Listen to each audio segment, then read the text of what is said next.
hands 2 offensive touchdowns in the last 2 games. That's not enough. What's going on with the offense?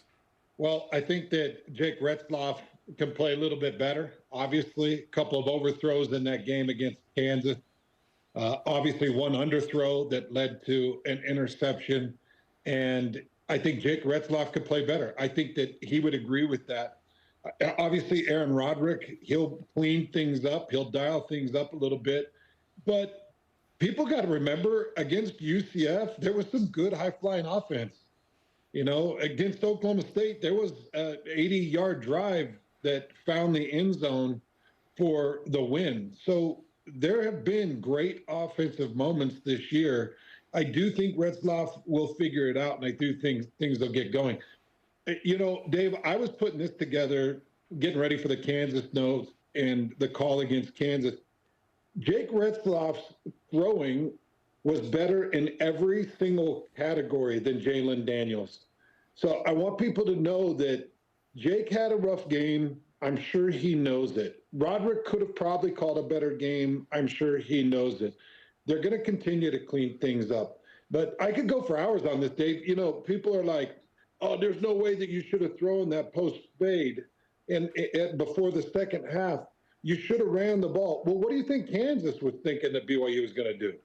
They're thinking, well, they're going to run the ball. They ran it all the way down the field. We weren't able to stop it, so shoved the box full. And guess what? Roderick got his defense. We talked to Jake Retzloff after the game. He said there was no safety over the top, that the corner was trying to cover the quarter, and I underthrew it. You know, when you throw that post corner or that post fade, all you got to do is put it on the back pylon where it either goes out of bounds or into the fingertips of Tafatase, and no other options. So they'll get better. You know, he's had better games. This offense has had good moments that were packed full of excitement. And I just think people are too quick to get angry about things. You study the film, as do we, especially on After Further Review. It was the quarterback, it was the play calling, and then it was the other 10 guys on the field. There was a lack of focus, and the guys admitted it afterwards during our post-game interviews. The lack of focus leading up to the game during practice, which I believe is gone this week. I think it's a full focus. But if you look at some of those plays, and let's go to the final drive. You get to the 15-yard line with first down and 2 minutes to go, and you can't get in the end zone. And you run it a few times to the outside, and it just didn't work. Well, those plays did work against Utah. If you remember, Rapati got that 15-yarder to set up the game-winning field goal on that option to the right side, the short side of the field. But all the blocks were made. And against Kansas on those runs, the blocks weren't made, and so the Jayhawks were waiting for Rapati or Edwards or Retzloff, and it didn't really matter. And those plays have worked. When they're blocked, they work, and I think that goes back to the focus. Yeah, a couple of other things, Dave. You remember the one against SMU that gets up the sideline, and that was the miracle pitch. And the difference between that and what we just saw in that final pitch option against Kansas, two differences. One, you get receivers blocking on the outside, they press, and they really get a nice hold and push. Two, Jake Retzloff holds as he starts to dive, and he delays on the pitch.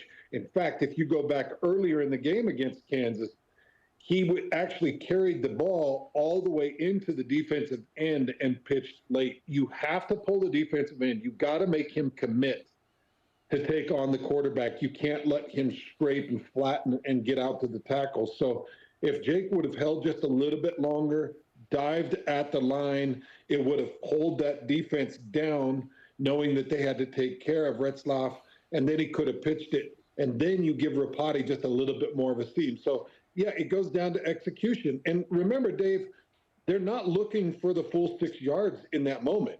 If they got the 6 yards, that's great. But you're looking for 3 or 4 yards. Get me to 4th and 2. Get me to 4th and 1. Remember, this is a team that's converted on 16 of 20 4th down opportunities. Yeah. They are an 80% conversion rate on 4th downs. So if you get me into a 4th and 1 or a 4th and 2, then I've got a bevy of plays that can go get me that first down. So when you call that option play, number one, Retzloff's got to hold on to it pull towards the line, bring that defensive end down, and force their hand, and then pitch it late. Just like he did against SMU, just like he did against Utah, and just like he did earlier in the game against Kansas. But for some reason, I don't know if it was the nerves or if he felt like there was backside pursuit or what it was where he ditched out that ball quick. But if he holds that just a little bit longer, I think that there's more opportunity for him.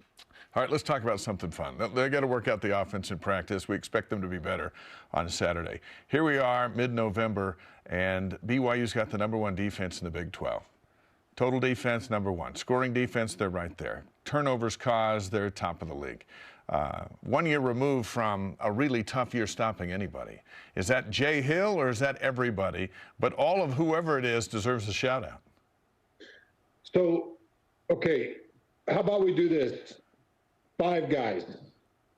I'm not talking about the burger joint that costs you an arm and leg. I'm talking about 5 guys on this defense. Jay Hill is #1.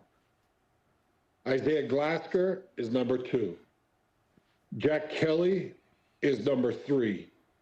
Blake Mangelson is #4. And Jacob Robinson is #5. That to me, that is your defense. Now, you can add in the wrinkles of Gary Anderson, who is a defensive mastermind. You can add in the wrinkles of John Nelson, that offensive linemen are having a really time rooting out.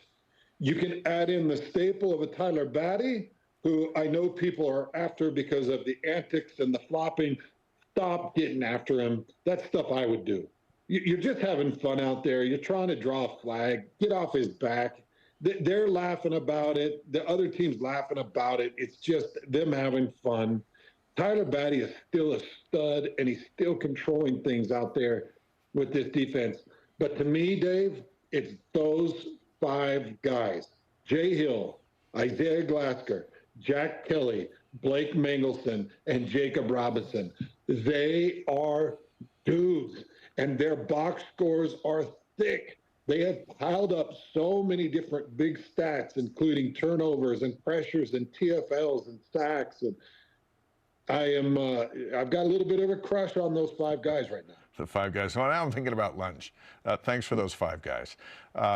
Tonight, the college football playoff rankings come out. I mentioned earlier in the show, we're probably going to have our feelings hurt because it's the first chance to boot BYU out.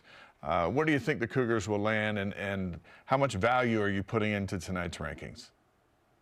I put 0 value into it. Don't care about it. My guess is they fall to number 12, and my gut is that they'll get the win against Arizona State. They'll start to climb a little bit, and things will be fine. But this is why I don't worry about it at all, Dave.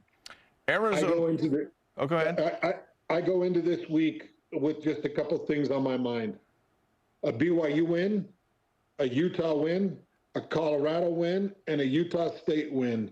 And my weekend is made because that gives Utah State their love, which I love the Aggies.